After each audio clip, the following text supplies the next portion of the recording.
और अब पाक अफगान जंग से जुड़ी हुई इस वक्त की बहुत बड़ी खबर आपको दिखाते हैं। काबुल पर पाकिस्तान का अटैक हो गया है।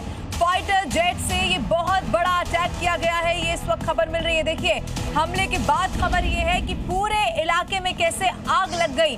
अब इसके बाद अफगान की तरफ से, अफगानिस्तान की तरफ से क्या एक और अटैक पलटवार में किया जाएगा, ये भी जरूर देखना होगा। लेकिन ये देखिए, जी न्यूज पर एक्सक्लूसिव तस्वीरें आपके सामने है। काबुल पर पाकिस्तान का ये बहुत बड़ा अटैक हो गया है। बहुत महत्वपूर्ण शहर है ये काबुल, अफगानिस्तान का, जिसको टारगेट किया गया है फाइटर जेट से। ये बड़ा अटैक किया और फिर आप देखेंगे कैसे पूरा का पूरा इलाका,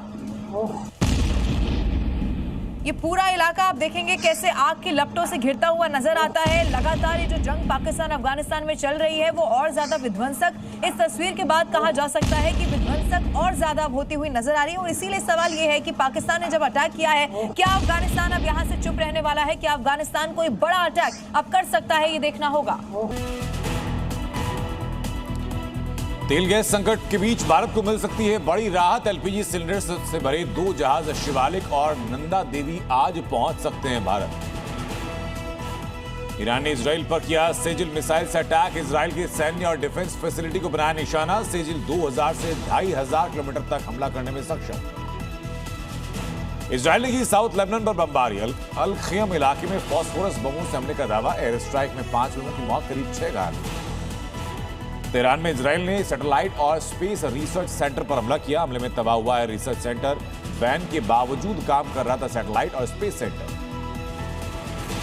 महायुद्ध पर बोले ईरान के विदेश मंत्री अब्बास अरागची का, हमने कभी सीज फायर के लिए नहीं कहा, बोले हम अपनी रक्षा के लिए तैयार हैं। मौत की अफवाहों के बीच इजराइल के प्रधानमंत्री नेतन्याहू ने जारी किया वीडियो। कॉफी पीते हुए कैमरे पर उंगलियां दिखाई और फर्जी दावों का खंडन किया। अमेरिका के लिए जासूसी के आरोप में ईरान में 500 संदिग्ध गिरफ्तार किए गए। अटैक से जुड़े इनपुट और आईआरजीसी कमांडर्स की जानकारी जुटा रहे थे संदिग्ध।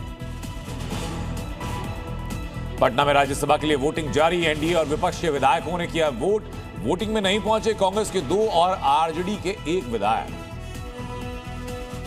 चुनाव की तारीखों के ऐलान के बाद बंगाल में चुनाव आयोग की बड़ी कार्रवाई। मुख्य सचिव और गृह सचिव के बाद डीजीपी और कमिश्नर का भी ट्रांसफर। ओडिशा के कटक में सरकारी अस्पताल में लगी भीषण आग। 10 लोगों की मौत हुई। 11 अस्पताल कर्मचारी झुलसे। मृतकों के परिवार वालों को 25-25 लाख रुपए मुआवजे का ऐलान।